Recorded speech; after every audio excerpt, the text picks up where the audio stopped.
Chapter 41. Captain Nye was very ill indeed with spasmodic rheumatism, but the old gentleman was himself, which is to say, he was kind-hearted and agreeable when comfortable, but a singularly violent wildcat when things did not go well. He would be smiling along pleasantly enough, when a sudden spasm of his disease would take him, and he would go out of his smile with perfect fury. He would groan and wail and howl with the anguish, and fill up the odd chinks with the most elaborate profanity and strong convictions and fine fancy could contrive. With fair opportunity he could swear very well and handle his adjectives with considerable judgment, but when the spasm was on him it was painful to listen to him, he was so awkward.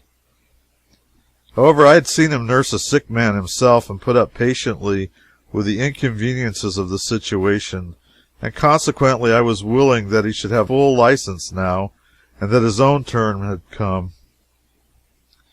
He could not disturb me with all his raving and ranting, for my mind had work on hand, and it labored on diligently, night and day, whether my hands were idle or employed.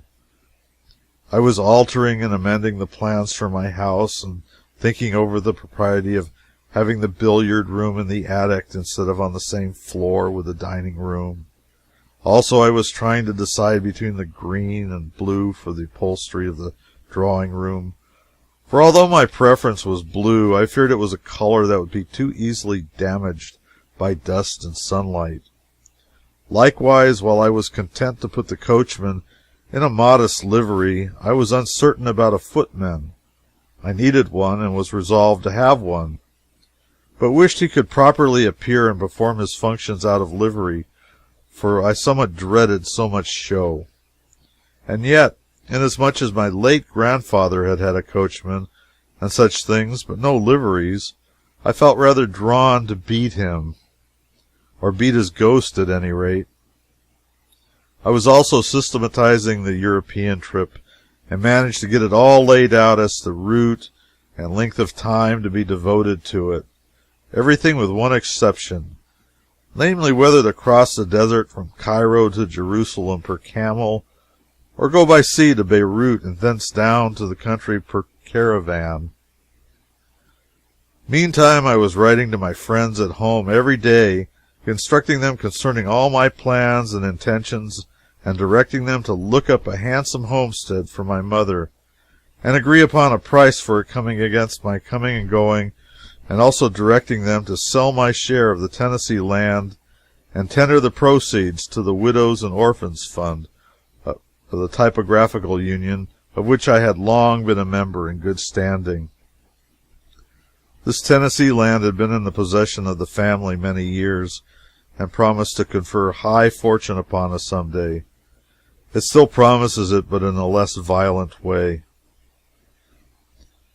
When I had been nursing the captain 9 days, he was somewhat better, but very feeble.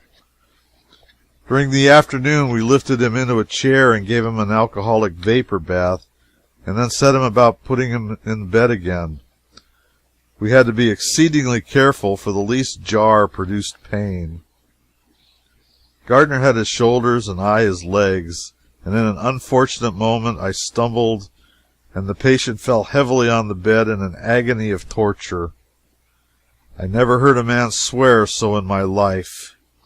He raved like a maniac, and tried to snatch a revolver from the table, but I got it.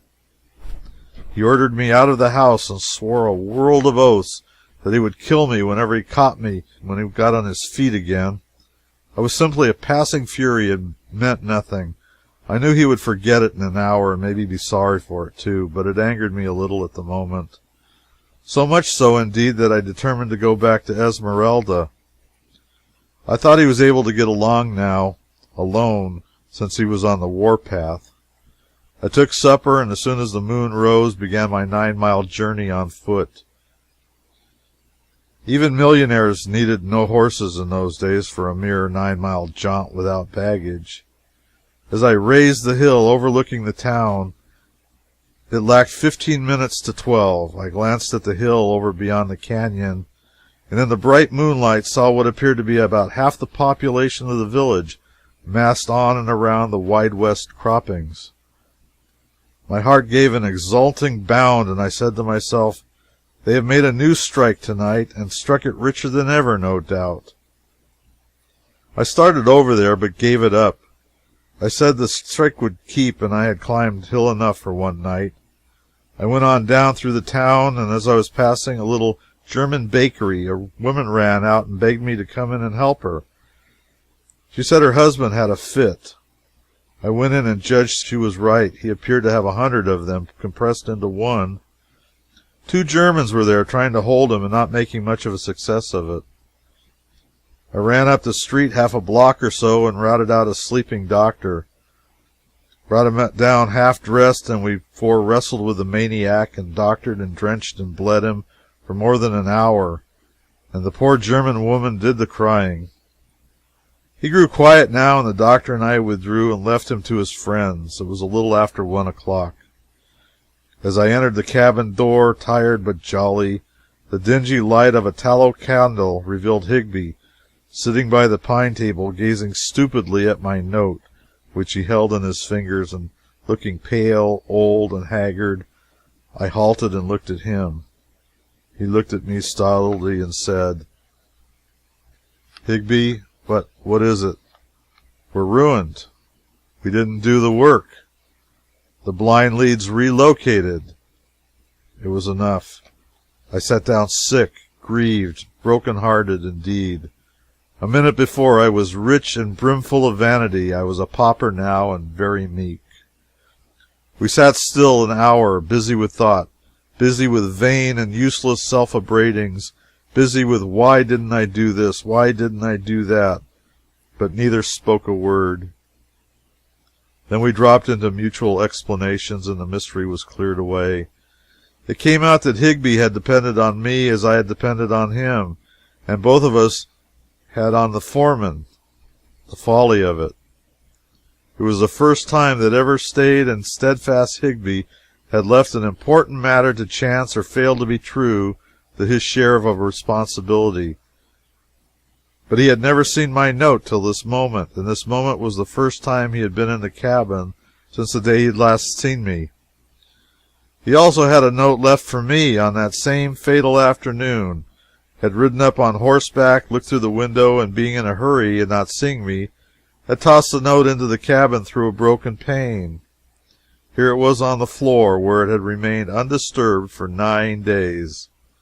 Don't fail to do the work before the 10 days expire. W. has passed through and given me notice. I am to join him at Mono Lake, and we shall go on from there tonight. He says he will find this in time, sure, Cal. W. meant Whiteman, of course. That thrice accursed cement, that was the way of it. An old miner like Higbie could no more withstand the fascination of a mysterious mining excitement like this cement foolishness than he could refrain from eating when he was famished.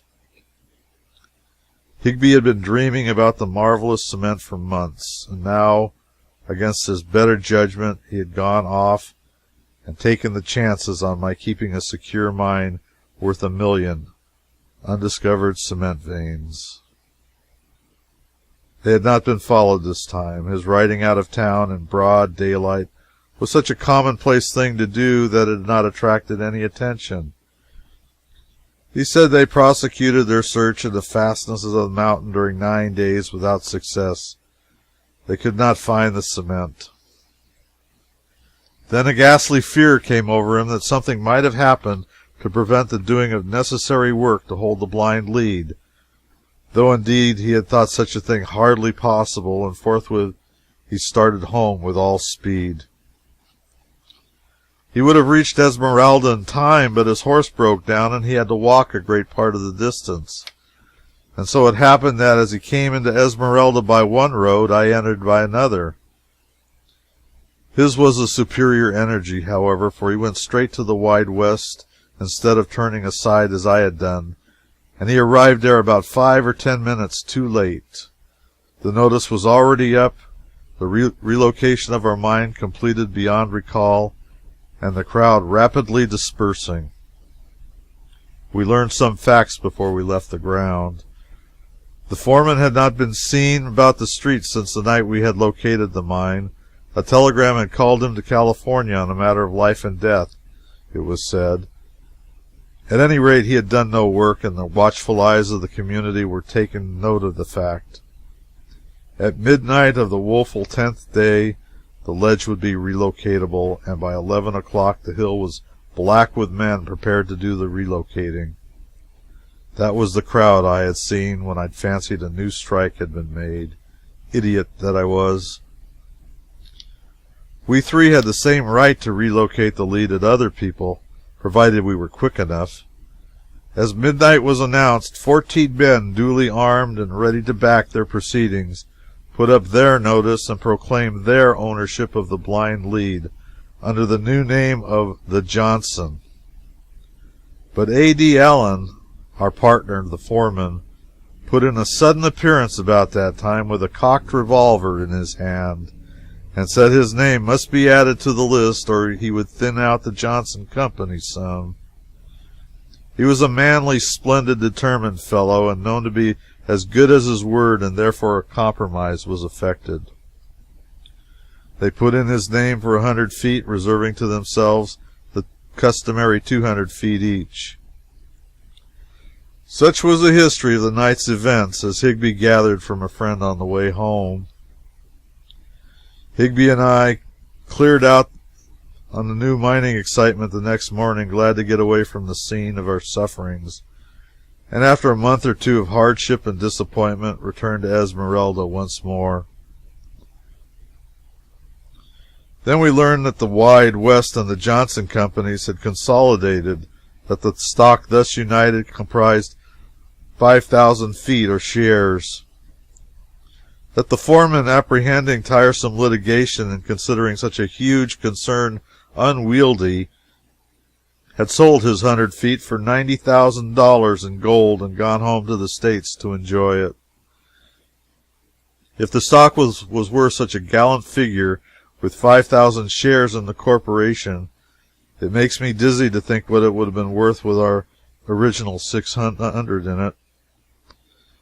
It was the difference between 600 men owning a house and 5,000 owning it.